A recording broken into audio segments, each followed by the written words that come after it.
Good evening, everybody. Welcome to our first webinar of our webinar series, Taking the Next Step with Your Land. My name is Paul Catanzaro.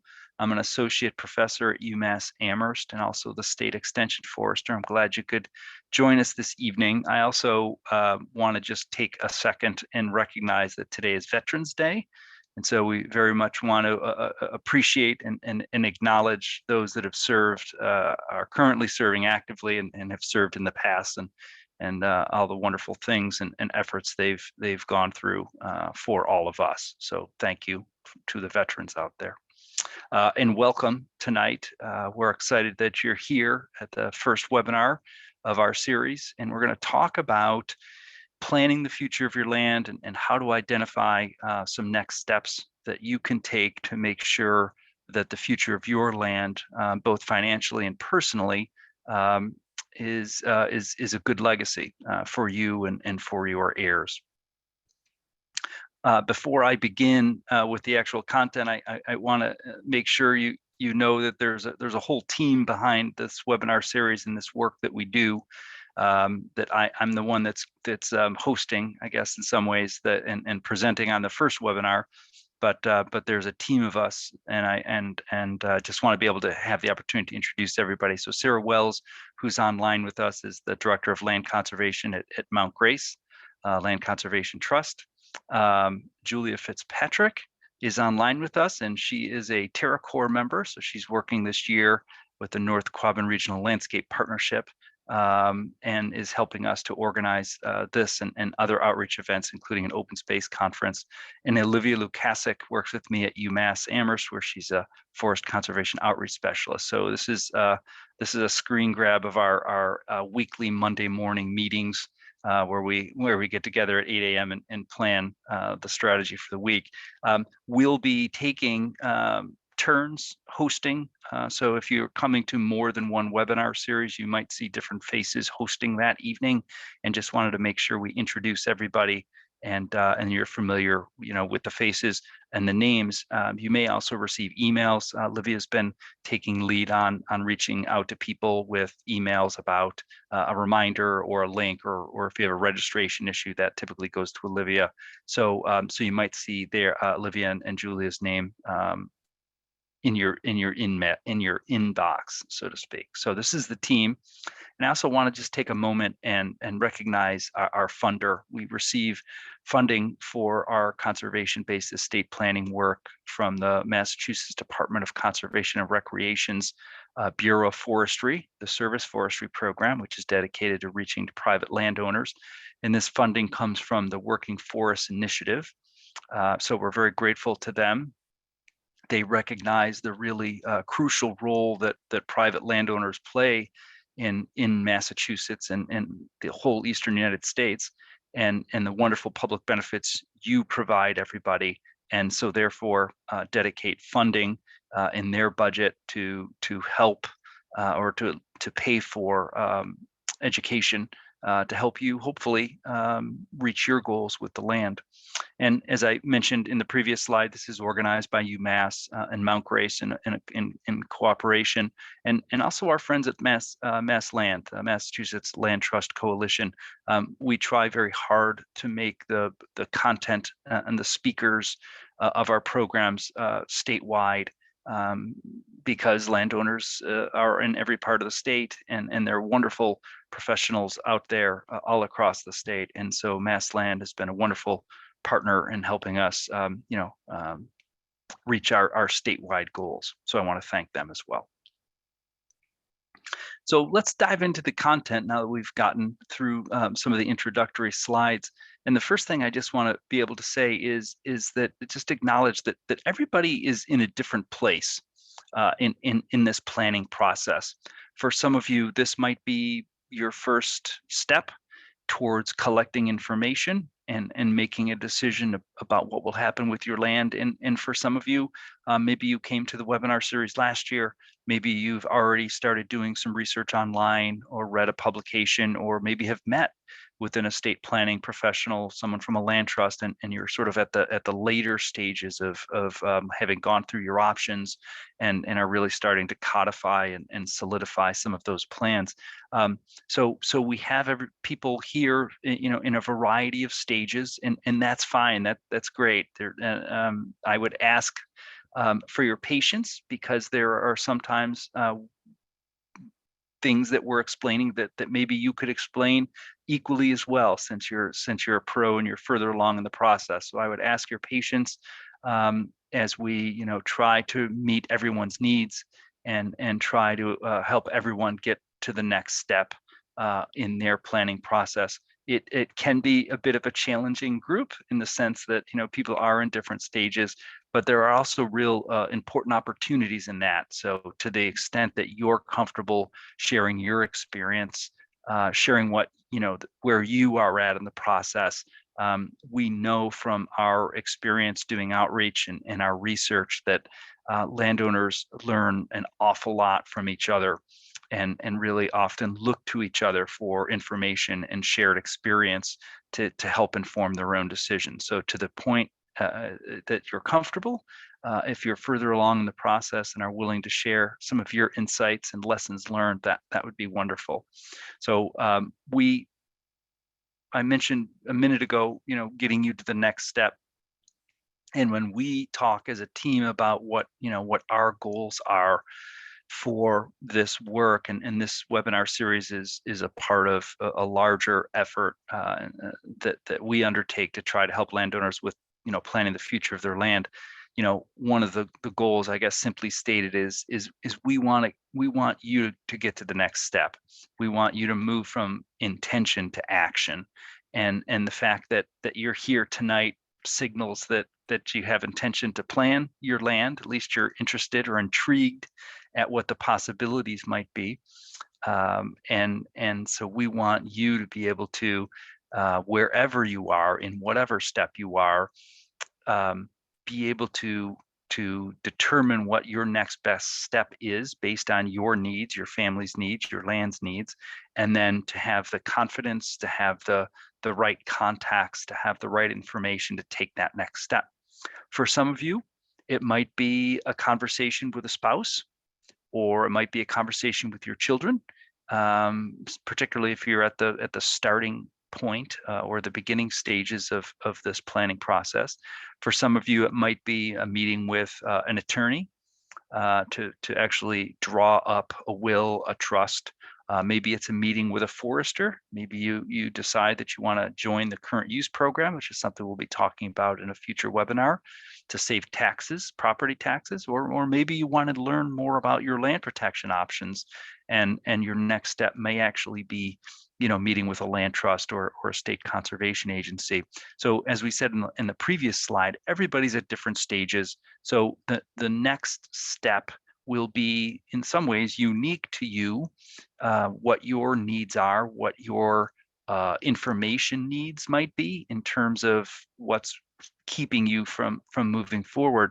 But our job, we feel, is to give you the options, to give you the resources that allow you to identify your next step and to take that. And so if we've done our job and done it well, then by the end of tonight, and certainly by the end of the webinar series, should you choose to do more webinars than just this evening's, you will know how to move forward. And so just to lay out, this is, for some of you, this might look familiar. This is a PDF of the postcard we sent out to everybody, but it lays out sort of the schedule of these webinars, and you're welcome to join any future webinar that or all of them. But tonight we'll be really talking about setting goals, a little bit about family communication, and just sharing resources and how to start planning this next step. But future webinars will include helping you take a look at what the financial value of your land is, as well as the ecological value. We'll be doing that in December. Taking a look at speaking with an attorney about options for passing land on and wills and trusts. What are those specific legal instruments that we can use to to ensure that the land goes to the people that we want it to go to. Property taxes are always a pressure, a burden, a challenge, a concern for landowners, particularly large landowners or landowners that live in areas with high taxes. So we will be talking about the current use programs. We will be talking specifically in March about the tools that landowners can use if you're interested in keeping at least some of the land in its natural state in perpetuity. And then our last webinar in April will cover what some of the financial benefits are, both in terms of taxes, in terms of saving money in taxes, but also maybe what some of the income opportunities are through various programs. So we put this suite of programs together, of webinars, with the idea that this should, we hope, help you address some of the major questions and goals that it's been our experience that landowners are thinking about when planning the future of your land. And we've sort of scheduled it, so to speak, or organized it in a flow of starting with goals and communication, and then what's my land worth, sort of gathering information, and then taking a deeper dive in some of the legal tools and options that you have. So that's the plan of attack, so to speak, for the next few months. It seems like a number of people have registered for multiple webinars, which is wonderful. Please come to those that meet your needs. Again, we want to get you to the next step, and also recognize that the webinars are recorded, as you now know, and can be found at that web address, masswoods.org/webinars. And we'll also send that link out. So I've been using this phrase, conservation-based estate planning, and certainly estate plans are something that is a phrase that we hear quite often. But I want to make sure that we're clear on what we mean by an estate plan.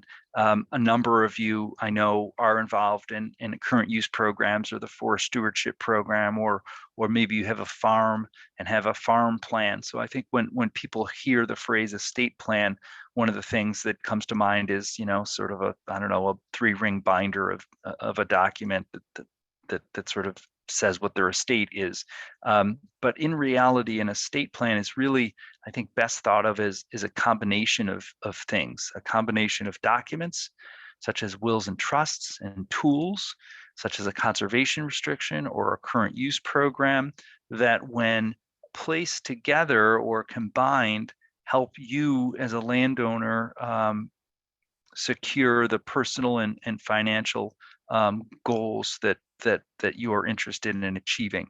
And so I think it's best thought of as a combination of things. And then the question is, okay, well, what are the things that you choose in combination to meet your goals? And those are the things we'll be talking about over the next few months. What are some of those tools? Is a will right for me? Is a trust right for me? What is this thing called a conservation restriction or a current use program? And in many ways, you can think of this as almost an a la carte menu, that these tools, these documents are meant to work together, and you can choose those tools and documents that meet your goals and combine in a way that will help you meet your financial and personal objectives. Importantly, I'm not a lawyer. I'm a forester. I know. How does a forester get to talk about this kind of thing? Well, I'll tell you. I desperately wanted to work with landowners in my profession, and I'm trained in silviculture, which is really just the management of our forests. And it wasn't until I got out and started working professionally that I realized that having an impact with forest landowners means that it's important to help landowners talk about what's happening with the future of their land, because as important as it is to make decisions about what kind of harvesting or what kind of forest management you do, if the forest isn't there in 10 or 20 years, in some ways it doesn't matter. And so I've become more involved in this part of these landowner decisions. But importantly, that doesn't make me an attorney. But when we have our attorneys at various programs, one of the things that they have said to us is it would be really helpful while we have people's attention to just communicate to you what some of the must-haves are for you as a landowner in terms of your larger estate planning needs. So our colleagues that are attorneys suggest that we just make sure you recognize that having a will that determines the allocation of your assets, to make sure you have beneficiary designations for retirement plans, life insurances, make sure it's going to go to who you want it to go to, that you've set up a homestead declaration to help protect your home and your assets, that you have a durable power of attorney and a healthcare proxy codified somewhere to help in case you have issues making decisions, both in terms of your financial well-being, but also your healthcare. So I'm just going to leave things there, but recognize that estate planning is a much larger world. And what we're now going to talk about for today and the rest of the webinars is what we would call conservation-based estate planning. So we won't be talking about healthcare proxies and life insurance policies and those sorts of things in this webinar series. We're going to take a part of estate planning and really focus in on the conservation piece. What if you're a landowner, you own land, what are the options in terms of its future ownership and its future use? And that's what we're really zeroed in on, and that's what we mean by this phrase, conservation-based estate planning. So we know that many landowners understand that they have sort of this option to develop land, to move it from forest, say, or hayfield to a house lot, or to subdivide the land into different ownerships. That landowners generally understand that, but many landowners don't understand or recognize the full suite of options that they have, including keeping some or all of the land in its natural state. And so there are specific tools that can help landowners interested in that actually achieve that, and there are financial benefits to that as well. So what our role is sort of outlining what these conservation-based estate planning options are, and this is what we'll be focused on. Because land is a unique asset. Land isn't necessarily like the stocks and bonds or the savings account you might have or your insurance policy. For many of you, it'd be very common for a landowner that their land is the most valuable asset in their portfolio, in their estate, so to speak. That but unlike other assets, it has sort of this unique combination of both high financial value, but also oftentimes high personal value. It's not unusual for land to have been inherited. It might be a place where you grew up, might be a place where you raised your own family, you have your own kids, and this is where they, I don't know, learn to run around the woods and build fairy houses and catch frogs and run around the woods. And so there are a lot of personal values attached to land in addition to those financial ones. There can also be some ethical, moral values attached to that you just feel like it's your responsibility as a citizen to steward land for the benefit of the environment or the benefit of wildlife, or maybe increasingly we talk to landowners that are interested in the role of their land in climate change. So land is actually a pretty unique asset. It has both this dual role as being a very valuable financial asset, and that's important to families. But also, these personal values as well.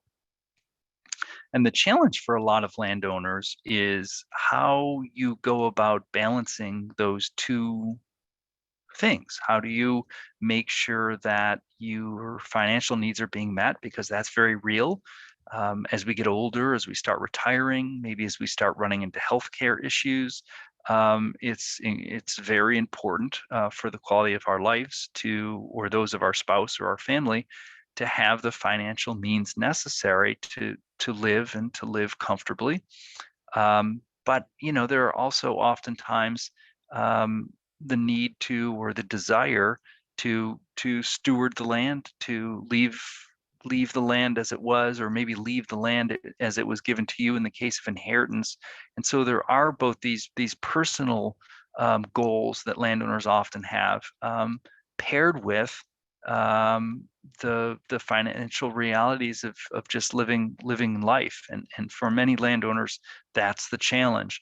How do we ensure, our future in retirement, or as we move through life, or how do we, make sure our kids have a nest egg to sort of use to get them started in their life, as a gift to them.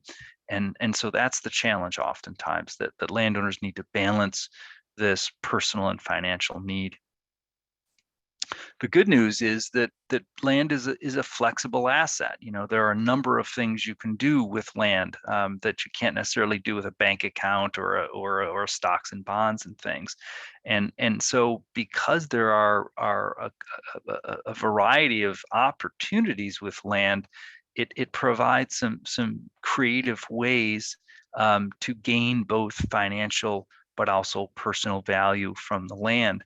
But as we talked about with our estate planning definition, it's a unique combination. So there's no necessarily right way for you to do, your land planning, or your conservation-based estate planning. If I could, wave a magic wand and email everybody a one-pager with the quote right answer, I would be happy to do that. But because everybody's land is different, because everybody's financial situation is different, people's goals are different, people's family lives are different. Some have kids, some don't.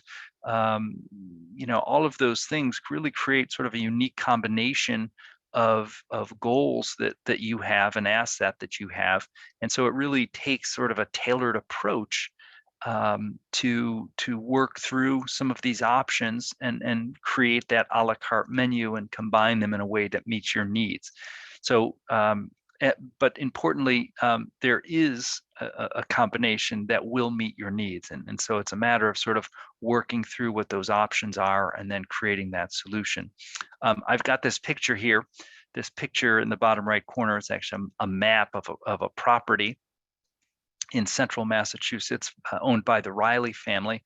And this is from a case study. And we've got a number of case studies in our publication, Protecting Your Legacy. We've got about 10 or 12 of them in there. This is the Riley case study. And one of the reasons I put this up here is because I think the Riley family just did a wonderful job of utilizing a variety of tools. They did a land donation. They sold a conservation easement, and they also reserved a couple of house lots. So they did this unique combination of selling some things, of getting some tax breaks from a donation, but also reserving a couple of house lots for family members, and that was the unique combination that they used to meet their personal and financial goals. And so I use that as an example, and you can read more about them in the Protecting Your Legacy publication. But I use that as an example of land being a flexible asset, and we have the ability, or you have the ability, of creating a solution that's tailored, that meets your needs. Here in New England, we love to make maple syrup. I like to eat it even more. And so I put this slide up here because our experience has been, sometimes it's difficult. I mean, these are big decisions for you to make in your family, and sometimes it can be overwhelming. We've talked to landowners, and they're just not sure how to start thinking about it, or they're not sure sort of how to start breaking down the various options in a way that allows them to think through how to start moving forward. And so the longer we've been doing this, the more we've started boiling these conversations down to two important questions that we'll give you. The first is, would you like to determine who owns your land after you? Do you want to formally make sure that your land goes, excuse me, from your ownership to someone specifically, or some people specifically? Is that important to you? And then the second important question for you to answer is, would you like to ensure some or all of your land remains undeveloped? And by undeveloped, we mean it's in its natural state, whether it be forest or wetland or field. Do you want to see your land, stay in that natural state in the future? And so those are two important questions that if you can answer, then will lead you to other tools and to other programs and things that can be put together to meet your goals. So we're going to focus in on these two questions, and both tonight, but also throughout the webinar series. We're going to be sort of providing opportunities for those of you that do want to determine who owns your land next to formally do that. And for those of you that do want to make sure some of your land or all of your land stays undeveloped, we're gonna focus in on those options as well. So we're gonna launch a poll now, just to sort of take a temperature, so to speak, of those of you that are here that are interested in developing or formalizing who will own your land next. So Olivia, would you mind launching that? So just one quick question. Also make sure everybody's engaged and instead of just listening to me.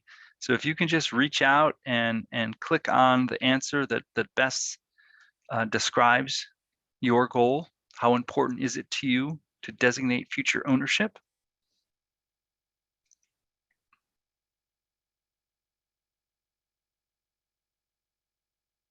That would be very helpful.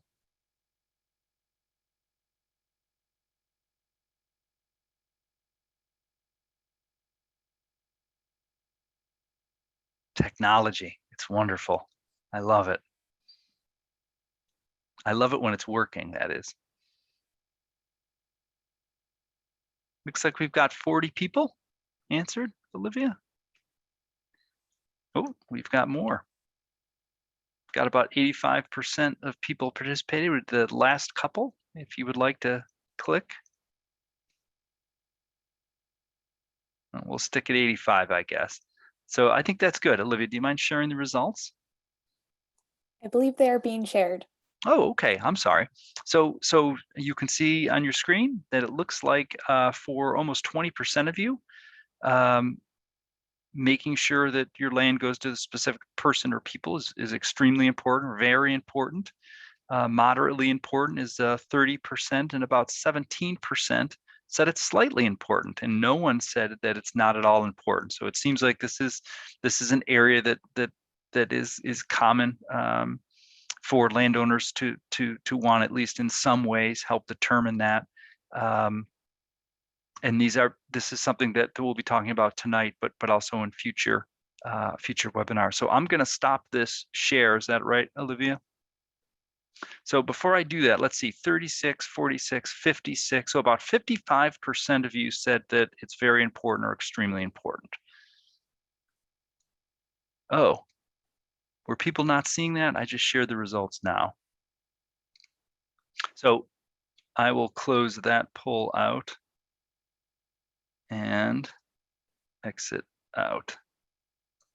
Okay, so one of the things that I do is I do research at UMass with landowners about their challenges and goals and so forth. And so I asked this exact same question to a group of landowners from New York and Vermont and Maine and Massachusetts.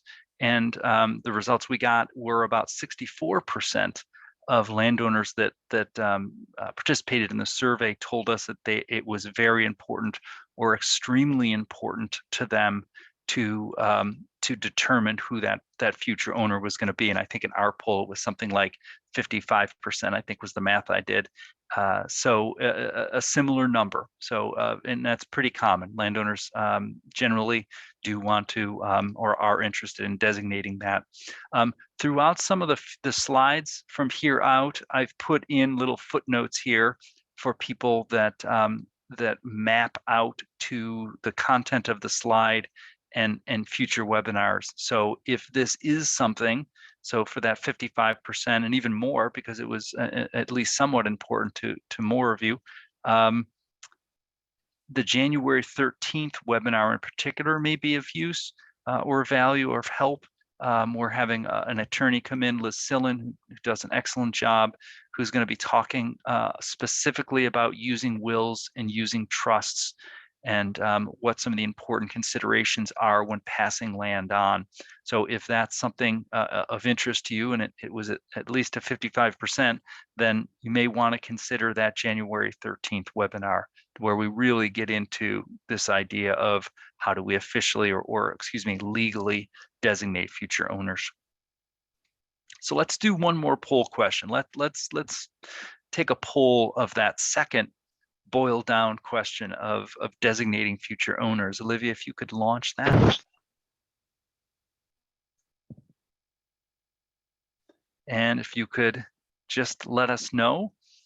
And I should have said this is anonymous, so nobody will know how you answered the question. How important is it to you to designate how the land should be used in the future?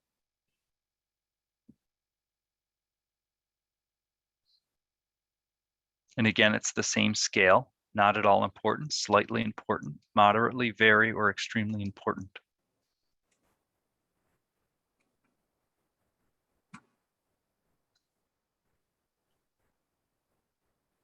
So we've got 40 out of 50 people. Anybody, any last takers? Got about 80% participation. Well, that's good. Okay. So as you and Olivia, everyone can see the results? Yes, thank you. So there's the last one. So it looks like for many of you, for most of you, designating this future ownership is even higher than excuse me, designating the future use is even higher than our last poll question. So let's see if we do the extremely important and very important. That's one, carry the one. So that's 81% of you are here and would say that it's very important or extremely important, with another 17 that say that it's moderately important. So that's really helpful for us to know. And I think is a good start in terms of zeroing in on some of the, which tools in which combination will help you achieve that. And we'll talk more about that. Let me advance the slide here. So when we did this survey and asked this identical question in those 4 northeastern states to landowners, about 45% of people said that it was very important or extremely important. So you're up at 81%, and then if you throw the moderately important ones, it's even higher than that. So it seems like designating the future use of your land in some way, shape, or form is important to many of you here, and that's really helpful to know. So I've listed a number of webinars that I think will be helpful for you in doing that. So on December 9th, we're talking about the value of land, both financially and ecologically. And I've underlined the ecological piece because one of the things that will be helpful is you gaining a better understanding of some of the ecological values of your land and how that can help connect you to an organization that that is interested in conserving those values. So we'll talk about, how knowing your ecological value can connect to a conservation organization that might specialize or focus on that as a part of their mission. And we'll also talk about how the ecological value can also map to opportunities if you're interested in being paid for that.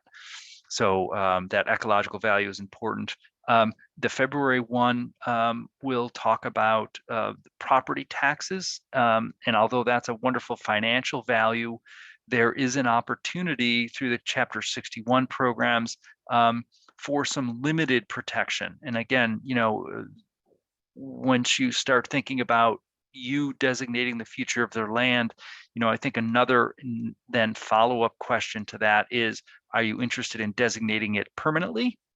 Or are you interested in sort of a more limited type of designation? And those 61 programs do provide a lien, and we'll talk more about that. And then the March one is specifically about these permanent tools. What are the ways that you can permanently, designate the future uses of your land, and how does that work, and who do you work with to do that? So that's a direct hit for this question. And then of course, just what are the financial benefits? So again, it's this balance between meeting both our personal needs, but also our financial needs, and conserving it. There is oftentimes high personal motivation to do that, to protect the environment or to protect your family's legacy, or to help your community. So those are all personal values, but certainly associated with that are the financial implications of that. So in April, we'll be talking more specifically about that. So that's great. So thank you for filling out the polls. That gives us some good insights, and hopefully is a start, at least distilling down your goals. And there are a lot of positive impacts to you, starting this process, or wherever you are in the process, completing the planning process. When you're able to do this and take some time to do it, you can really encourage people to participate in this decision making, to offer their goals, their interests in the land. And by that, more specifically, I'm suggesting, who do you want involved in this decision, and how do you get their input into it? And so for many landowners, that's oftentimes kids, but it could be siblings, it could be other people in your life. So I'm just going to mute. So when you're able to plan, when you're able to take that time, you can incorporate, those that you want to into that decision. You can build support for the pathway that you're taking by, including the people that are important for you. It can reduce surprises to future heirs, since everybody's been a part of the conversation and maybe a part of the decisions, depending on how you decide to make the decisions. But it can help heirs or those in your life adjust to, and better understand why you're doing what you're doing with the land. So by planning it out and incorporating them into it, you can essentially reduce any surprises at the end of your life. You can maintain family relationships. I know for a lot of families, these are tough decisions. We'll talk a little bit more about that. But making sure people feel as though they've had the opportunity to provide input, that they've had their voice heard, that they, that you have developed a solution that takes into consideration everybody's goals, everybody's needs, can really help maintain those family relationships. The more planning you do, the more goal setting you do, you can really help reduce the time and expense of the conservation-based estate planning. So if you've had these conversations, if you have clear goals, if you've gathered information about your land, these are all ways that you can start reducing maybe some of those professional costs of doing this. And I hope it provides you some peace of mind that that your, in all likelihood, one of your most valuable assets, your land, is being treated the way you want, and its value, both personally and financially, is being used to meet the needs of not only your needs, but those you choose, your kids or your heirs. And then, of course, there are some real downsides to not planning and not being able to meet the needs or the wants of your heirs. If it's not done, it runs into the possibility of creating hard feelings among, siblings, among heirs. It can increase costs by not planning, by not knowing what all of your options are, particularly from a tax perspective, and it can create some real uncertainty in the future. So taking the time, doing it now, doing it, without the pressure of some, critical issue in your life can be a real benefit both to you and also your heirs. This is a scale. So how do you start incorporating in some of your, some feedback? And again, this is, I think, valuable for not only you as a landowner, but for those that you choose to include in this decision. And again, that's going to be different for everybody in terms of who you decide to include in the decision, or what combination of landowners you have as a part of your ownership. But this is a scale that I think is very helpful. This was developed by some colleagues out in Oregon State University, and their ties to the land program. And I've adapted it for our use here. But if you can think about your land on a scale where, one end of the scale, let's call it, 1, is that you see your family land is really a financial asset, and it's really, that's its primary, and that's its real focus. It's meant to be a financial asset. It's meant to be used. It's meant to be maximized. And on the very end of the spectrum, let's call it 10, would be that you view your land as a priceless family heirloom, and it's meant to be protected at all costs. And so, that really starts getting into some of the wildlife and family legacy values and so forth on that other end. And then, of course, there's a whole, spectrum of things in between that ranging from, number 5, I care about my family's land, but I also have financial needs to be met. And so you can place yourself on this scale in a variety of ways. And I think it can be a helpful way for you to start thinking through, what are my priorities? What are my goals? I think it's also a helpful tool to engage, children in, or your heirs in, or those you might be giving your land to, in terms of getting a better understanding of what their goals are, of what their needs are. If everybody sort of places themselves on the scale, you can get a sense of how important the financial piece is versus how important the personal piece is. And it can oftentimes just be a good way to start conversations. And this brings us to this conversation about who do you include, and this is, again, this is very much a tailored approach. This is your decision as a landowner, or landowners, depending on how many people own your land, on who you want to include in the conversation. For many landowners, certainly they're going to make a decision with the people they own the land with, but it's also common for landowners to want to reach out to other people. And oftentimes those other people can include children if you have them, and including them in the process to determine, what you want to do with this asset, both financially and personally. And so you'll have to make a decision as to who you want to include in that decision, but also how you want to include, or how you want to make those decisions. For many landowners, they're interested in having, input from children and getting a sense of what the children's interests are, but ultimately, make the decision themselves. For other families, they sort of come to a consensus on that this is what will happen with the land. So you'll need to make a decision on who you want to include in the land, and also how you want to make those decisions.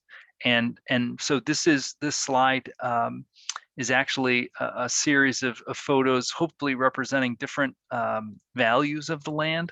And in terms of engaging those that you want to help you make that decision, or those you're looking to for input, you can trying to identify, one other technique is to just try to identify some of the values they have for the land, like what's important to them about the land. And some families I know will actually take a walk together on the land and then have a conversation about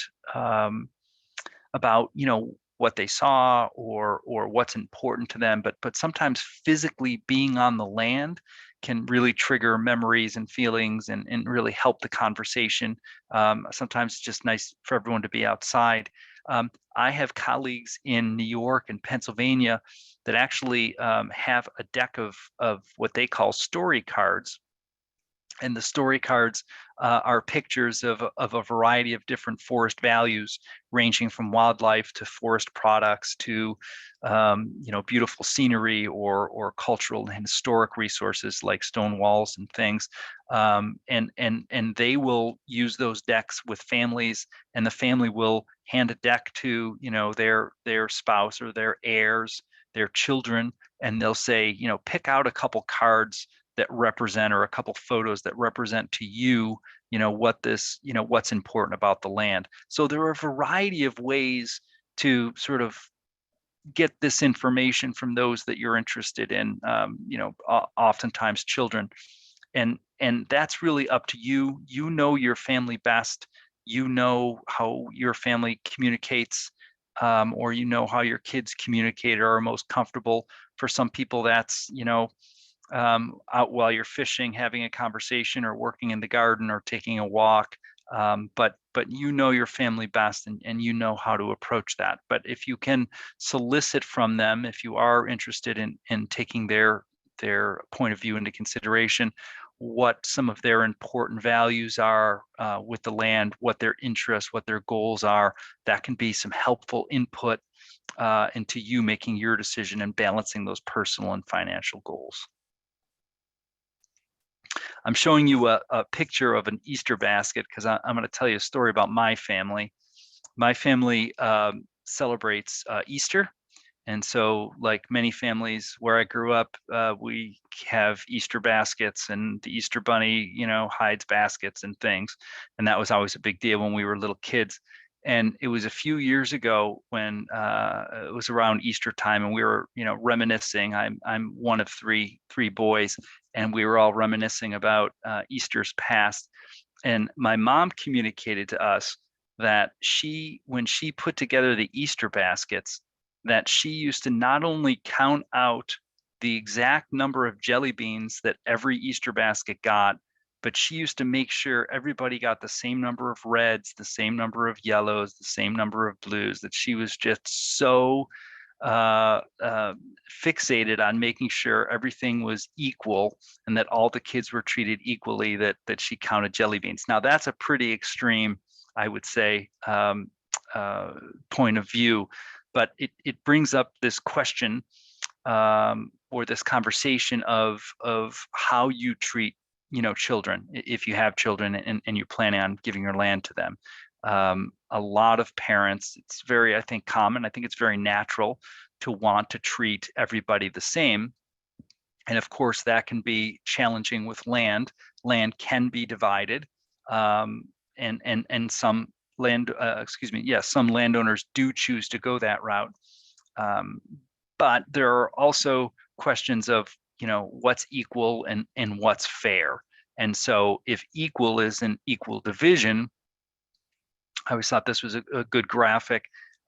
Then fair is giving different people what they need. And sometimes if you give everybody the same thing, you haven't given what each person actually needs and in their life. And so, one of the important conversations or decisions that you'll have to make if you're going to give land to kids is, how do you treat each child in your estate? And for many parents, and I'm probably one of those, equal is important, and I want my children to feel like they're equally loved, or they had equal access, or they had equal opportunity, from my assets.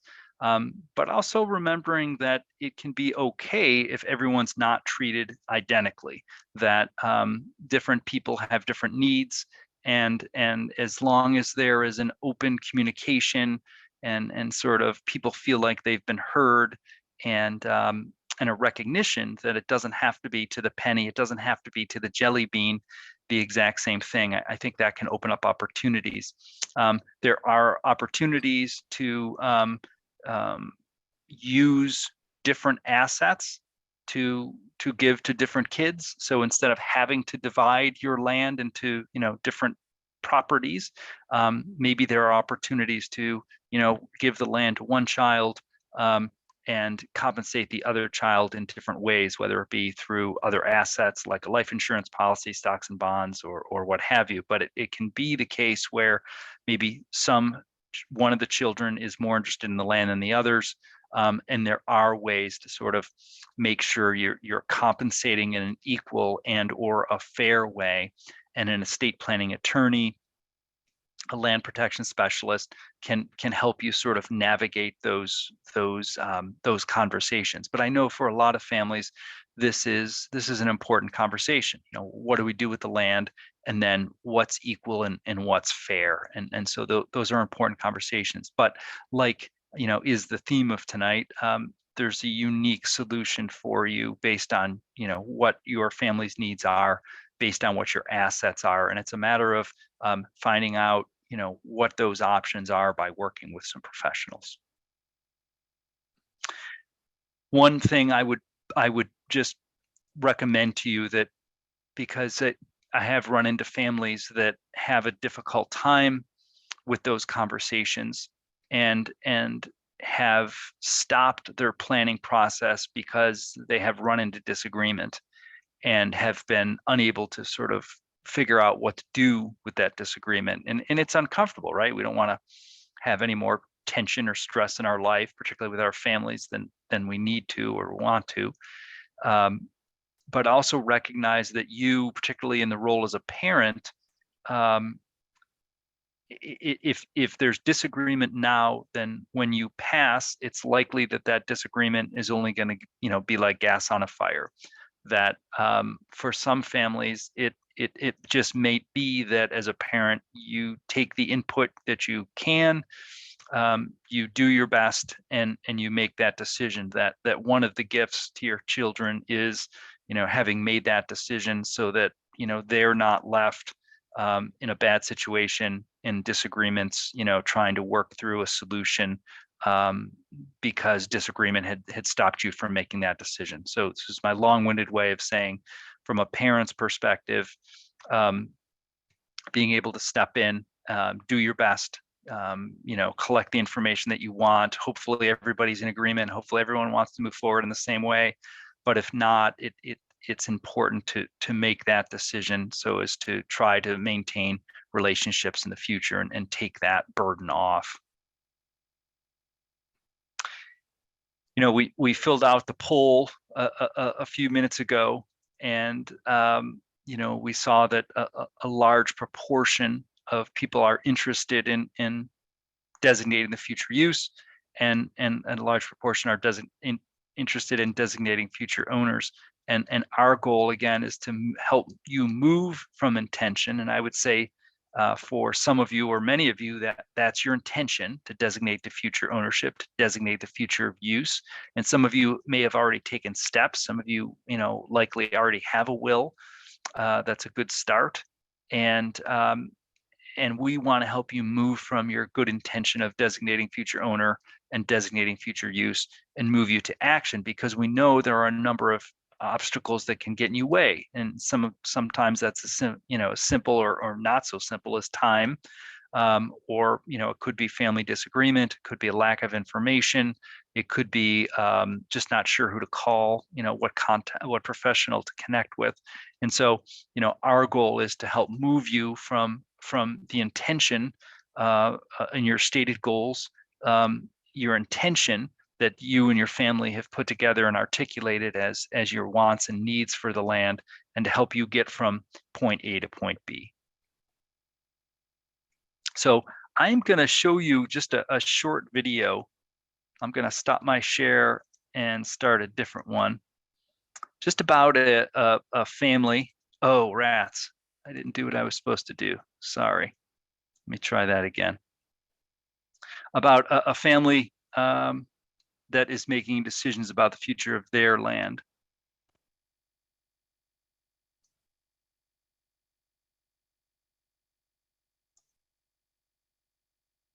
Oh.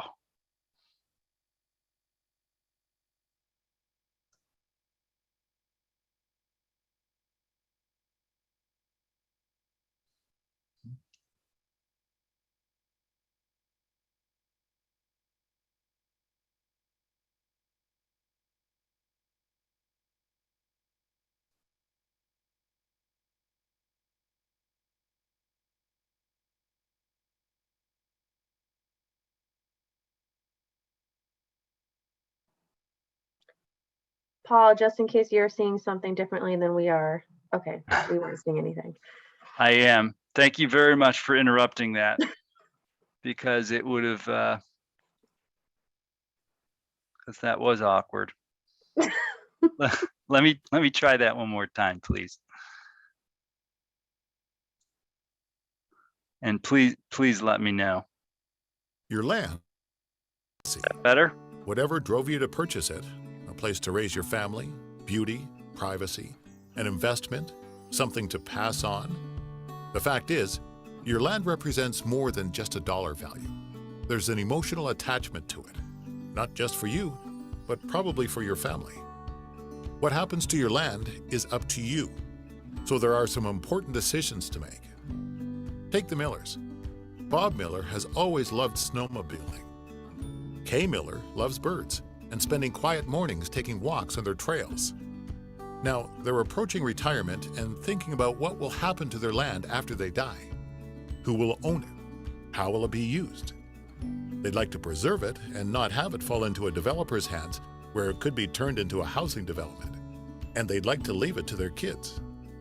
At the same time, they want to ensure that the value of the land is available to them if they need it in retirement, and can be distributed equally among their children when they're gone. It sounds complicated, this business of making everyone happy. Unfortunately, for couples like the Millers, it can lead to indecision, inaction, and outcomes they don't want. Family arguments, the land being developed, even legal battles, hard feelings and resentments that can linger for years. They've seen these decisions tear other families apart. What you may not know is that protecting your land is easier than you think. It's even possible to protect one portion of your land while allowing another portion to provide income or options for the kids. For example, Bob and Kay could place a conservation easement on the land, preventing future development and preserving its natural condition forever, while also setting aside 3 house lots that can be sold in the future. The house lots can provide income if needed later in life or be given to the kids. They'll even get a tax deduction for donating the easement to a land trust or the community. Of course, this is just one option out of many that will allow you to pass your land on, meet your financial goals, and ensure it isn't used for something you don't want. Bob and Kay are exploring their options. You owe it to yourself and your heirs to explore your options too. It's your land. Don't let it be the cause of fighting in your family. Take steps now to determine its future and your legacy. To start exploring your options, contact your local extension office today. You might be surprised at what you can do to ensure your legacy and just how straightforward the process can be.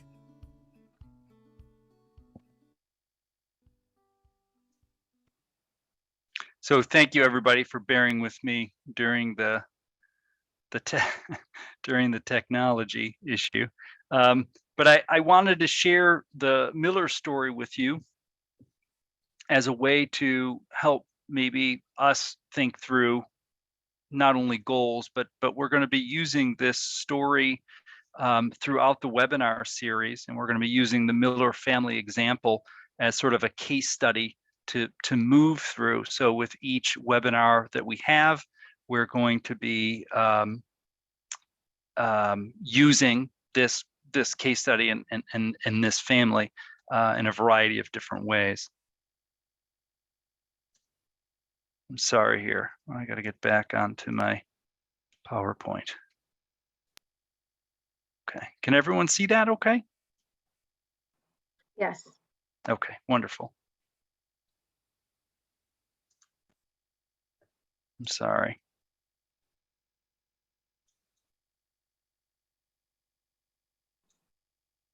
You're keeping us on our toes tonight, Paul. I know. This is it always seems like such a good idea to bounce around. All right. Can you see that okay, Sarah? Yes, you're good. Okay. So one of the things I wanted to do was just, show you the video, introduce you to the Miller family. And as I said, we're going to be using this story to sort of highlight some elements throughout the webinar series, and we'll use them. And so one of the things I just wanted to pull out of the story is how they articulated their goals.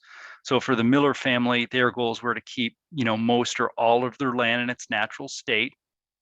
They were interested in most of it or all of it, not being developed in the future, and that was important to the landowners themselves, and that they wanted to make sure that the value of the land is available to them.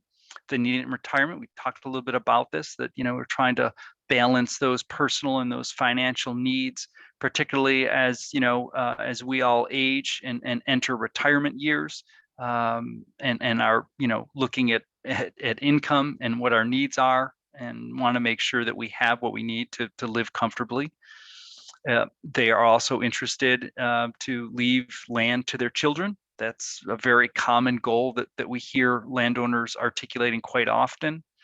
And that this back to this conversation of equal and fair, that they are interested in their assets. Now that doesn't necessarily mean just the land, but the total totality of their assets actually being divided among their children equally, so that each child is getting roughly the same amount of value. And so you might see within these goals that the Millers have articulated some things that resonate with you. You might want to leave land to the children, or you might want to keep most or all of your land in its natural state. And so I think this is, from our experience, some pretty common family goals that we hear lots of landowners articulating.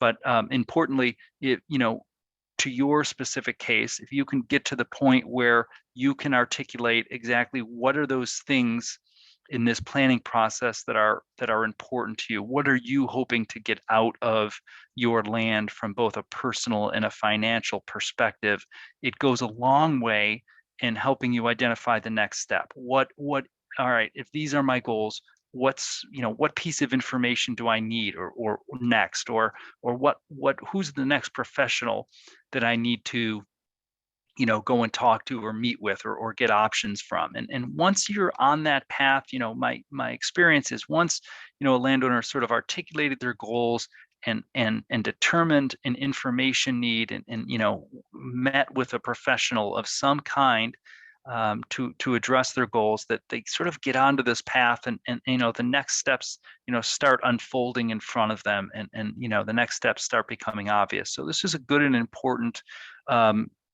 basis for deciding what your next steps are and what your next move should be.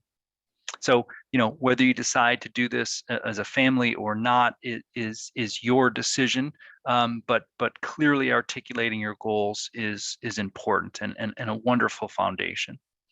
So I just want to finish up the next couple minutes just by showing you a couple of resources that we'll be referring to throughout the webinar series. But if this is the only webinar you're joining us for, I want to make sure that you know where to find more information. We're going to be referring to a publication that we wrote called Protecting Your Legacy.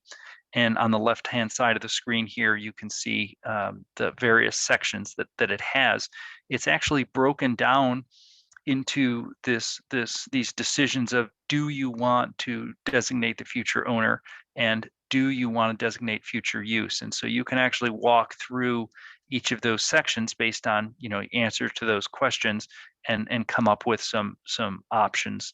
But there are also case studies in there that highlight about 12 different landowners, 12 different families in Massachusetts from all over the state that found different unique combinations of tools and documents to meet their needs.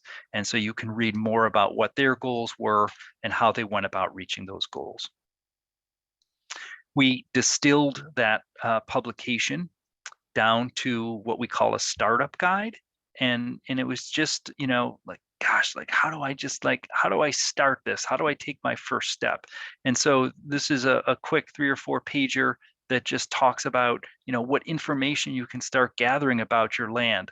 How many acres is it? Who owns it? How much frontage do you have? Just simple things about your land that can help you make decisions, but when taken to a professional, can help them make, help you make good decisions. So you can simply start by gathering information, defining goals through family conversations. If you choose to have those family conversations, there's a section on that and how to get started with that. And then there's a section on a handful of professionals, what they do and how to get a hold of them in terms of just, getting to square one and taking your next step. So the startup guide is available. And then depending on, your goals, you might want to check out a couple of these other resources. So we put together, because our survey indicated so many people were interested in using a will, we did a publication on how you use a will to pass on your land, how to maximize that tool. There's some excellent ways to maximize it, but it's also important to understand the limitations of a will. And so what a will can do for you in your estate plan is an important understanding to have. So hopefully that's what this publication does. And then we have a publication on the Chapter 61 programs that breaks out Chapter 61, 61A, 61B, what the criteria are for entry, what the tax breaks are, what the rollback taxes are. It gets into detail about the 61 programs. And of course, each of these publications pairs with one of the webinars in both January and February. And then I also just want to show you that we have a website, masswoods.org. That's our UMass Extension website. And I've circled a couple things. So if in the top toolbar, there's an option called Future of My Land. And on the main page there's an option called Find a Professional. So if you click the Future of My Land, there's our whiteboard video that you just saw. And then there are a number of pages that you can visit about designating the future of my land, everything from finding a professional to investigating land conservation options to understanding the tax implications. So you can go to deciding the future of my land, and there are quite a few resources there. And then that second option I showed was how to find a professional. So you can go to this tool and you can type in the name of your town. And I happen to live in Chesterfield, so I use Chesterfield. And then you hit apply, and up will pop a list of professionals and organizations that work in that particular town. So on the left-hand side, you will see professionals that can help you with the decision of your land, such as a land trust. And on the right-hand column, you'll see professionals that can help you with the stewardship of your land, such as foresters. So in my particular case in Chesterfield, the local land trust is called the Hilltown Land Trust. And the local service forester that works for the Department of Conservation and Recreation is Sean Libby. And you can see both of their phone numbers, you can see both of their web addresses. And then if you scroll down the screen on the left-hand side, you see the other conservation organizations that work in Chesterfield, and you can see the list of private foresters as well. You can see the public conservation agent that works with landowners on land conservation. So in Chesterfield, the person that works for DCR's name is Jennifer Howard, and the person that works for Mass Wildlife, Mass Fish and Game is Peter Melanese, who works in Chesterfield. You can also find links to estate planning attorneys that have experience with land conservation, or a CPA, an appraiser, a surveyor. So all of those professionals that can help you with these decisions about the future of your land can be found on the website. Importantly, these are estate planning attorneys, CPAs, appraisers, etc., that have experience with land conservation and land.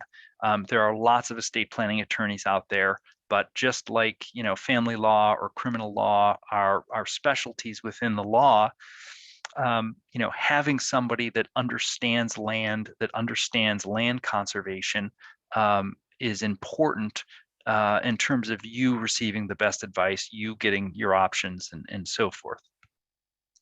So just a couple of quick conclusions here is just remember, land it's unique. It's got both this personal and this financial value, but it's a flexible asset. And so you can gain that personal and financial value in a variety of ways to meet your needs and those needs of your family.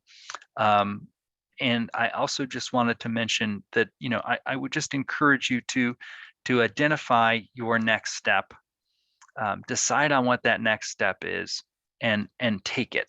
To give yourself time. The more time that you have, the more you can investigate options, the more options that might be open to you because you have the ability to wait a little bit or you have the ability to do the homework on them.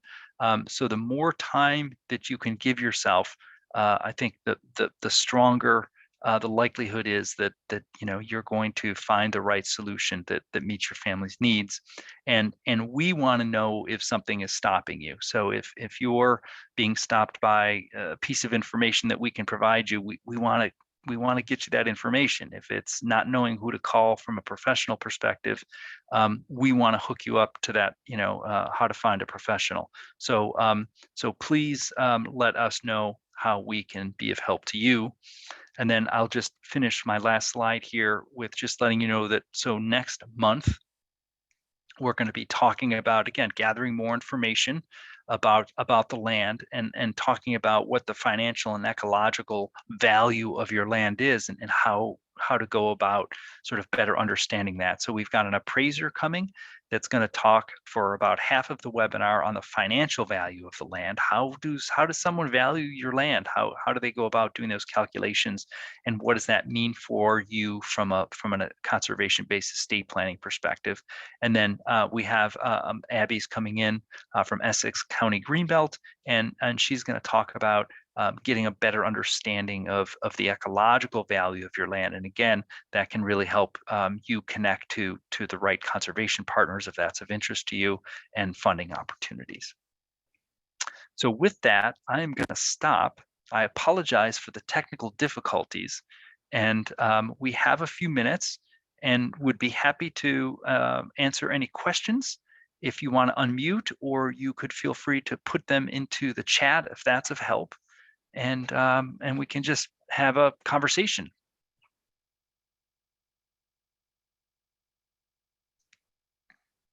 That was it. I answered all the questions. You know exactly what to do. Who's going to break the ice?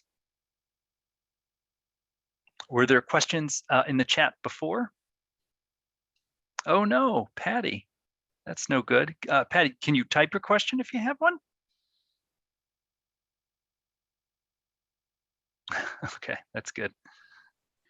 I have a question about resources from out of state, actually. So I have land in Massachusetts that I'm interested in protecting, but my family also has a lot of land that's owned in a family LLC in Ohio, and we're kind of struggling to figure out how to go about learning how to put a CR or something on it, and just don't know where to start in terms of finding the right resources there.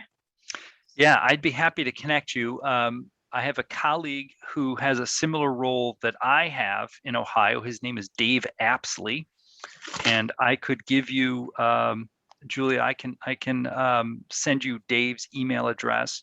And they also have a similar tool in Ohio that can help you find a local land trust. So I think if I connect you with Dave and that tool, it would at least give you a next step to reach a person like me that works for Extension that does this kind of work, and then maybe a local organization.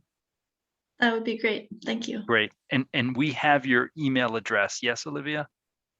Excellent. Okay, Julie, so I can email you. Thank you. Wonderful. So were there questions? I saw a couple things pop in. There's a question about a forester. So what's the difference between using a personal forester versus a service forester?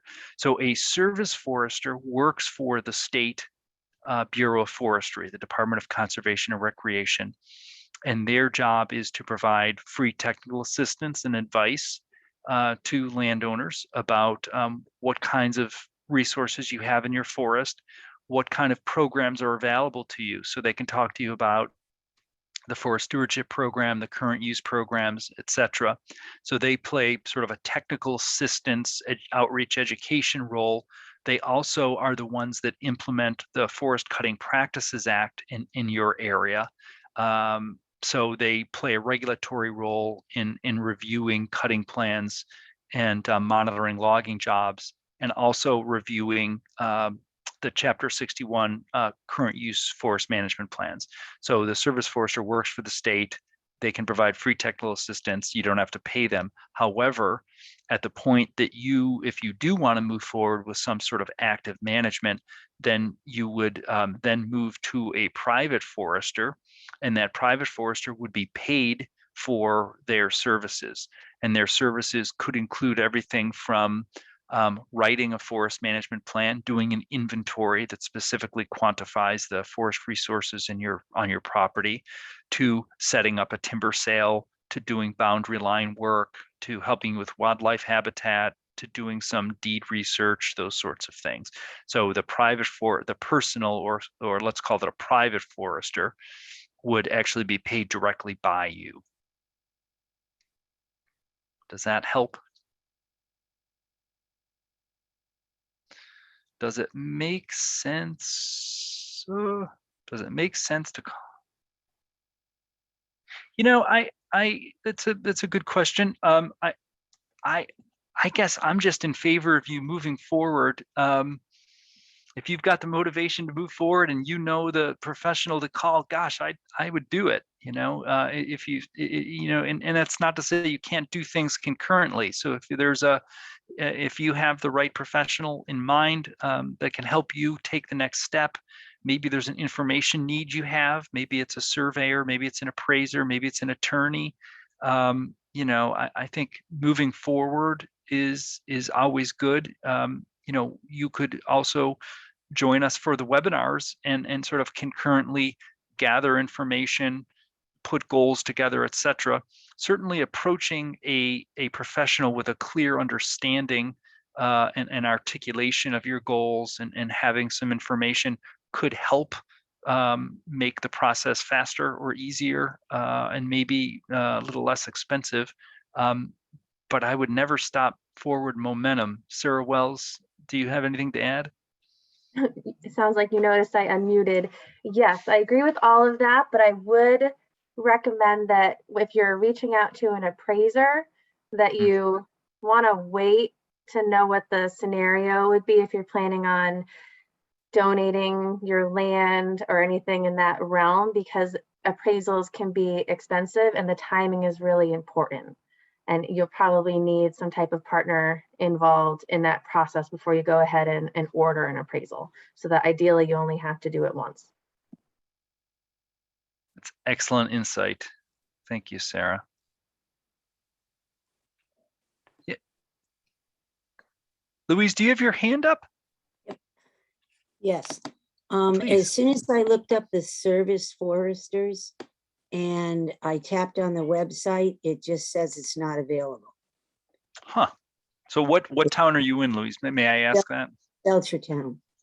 Oh, okay. Just says, oops, we can't find the page. Wow, that's highly embarrassing. Let me, I'm on there right now. There is one service forester listed, but then there's a whole website below it. And I just was curious as to why there's nothing there. So your local service forester is Doug Hutchinson. Okay, Yeah. so that's working for me. I got the Doug Hutchinson, but below it, it says it's got his email, but then there's a website. Oh, the state must have changed their website. I see Yeah, what you're saying. Forestry and fire control, Yeah. And it comes up, it's not available. Where do you go from there? So I guess if you're interested in your local forester, I would just reach right out to Doug and email Okay. Doug and just let him Okay. know you're a landowner in Belchertown, and you know, they have the ability. He can certainly talk to you over the phone if that's the Right, most convenient. right. But if you're interested in a woods walk, you could schedule based on his availability, and Doug could come and sort of give you a woods walk and sort of walk you through some of the programs, but also maybe give you some insights into your property. Yeah, because I abut the Ludlow Canal. So there's, I have land on both sides of it. Okay. So that's all. So there's wetland, there's a lot of stuff in there. Plus it abuts Belchertown owned land. There's already I see. there's land that it abuts. Okay. Yeah, Doug is always, the service foresters, I think, I was a former service forester, so maybe I'm biased, but I think it's a good, first call Yeah. to gather Okay. information. Okay. That's a service that they provide, and it can give you some good leads on how to move forward. Okay, thank you. Of course. And we will fix the link. I'm sorry about that. They must have changed it. Are there other questions?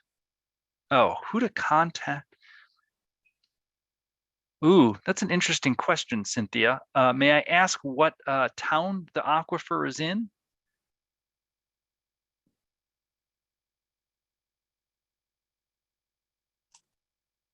Southwick.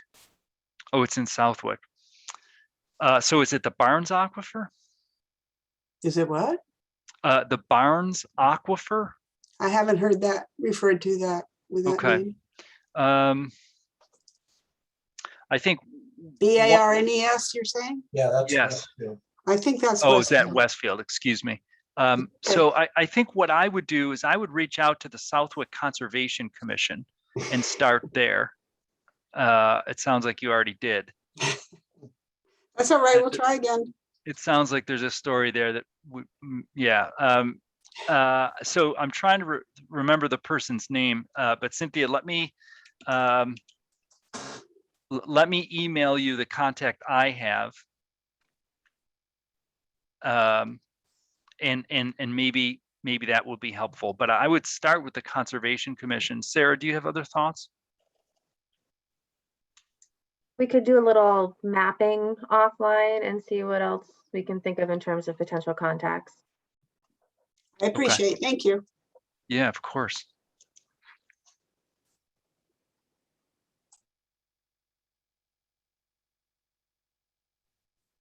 Are there other questions? I'm just going through the chat.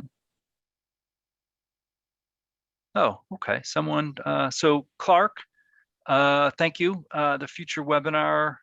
Yeah, so, one of the things we'll talk about next time is the ecological value. And one of the things that provides high ecological value is its landscape position of your property. So what is it near other ecological resources, or is it near other protected land? So the fact that you have land adjacent to a state forest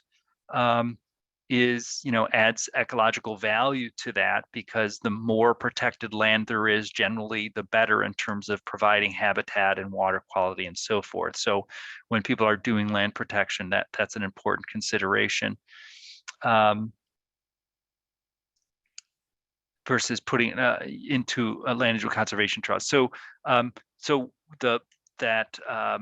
gosh, I'm spacing. Is it the March webinar that talks about land conservation? Sounds like that will be a direct hit for you. And we're actually going to have the two speakers that are coming to that webinar. One of them works for the Department of Conservation and Recreation, Jennifer Soper. And then we have a land protection specialist also coming from Mass Audubon. So they will both be on the webinar providing the content. And that's you provide an interesting case study, as it were, because you'll have someone on that works for the state and someone on that works for a conservation organization. So I hope that will be informative to you. Yeah, I'm signed up for all the months, so. Oh, great. I should be participating in that one too. But thanks Great. for highlighting it for me. Yeah. No, that it's as if we did that just for you, Clark. That's great. I see that it's 8:05. So I want to do this. I want to just close this out, but know that we'll stay on for those of you that have other questions, and we'll shut the recording off. And if that, and you can ask any questions you want. I want to thank you for your time tonight. I want to thank you for being here and taking the first step of actually, spending part of your Thursday night with us, sort of getting this background information and starting to think through continuing, for many of you, continuing your process of planning and thinking through your options. So thank you for being here. For some of you / many of you, we look forward to seeing you at future webinars. We very much want to help you. So if there are information needs that are holding you back or a contact, please email us and we will do our best to get you the information you need. And if we could ask you to fill out a survey, and Olivia put a link to that survey into the chat, that would be really helpful. We try very hard to continue to tweak and tailor our presentations. So we want to make sure we're hitting the right notes, as it were. So getting your feedback can be really helpful to us. So we very much appreciate your time. If you're interested in staying around, please do. And we'll, Olivia, if you don't mind shutting the recording off, we'll stick around. And if you have to go, have a wonderful evening, and thanks for joining us.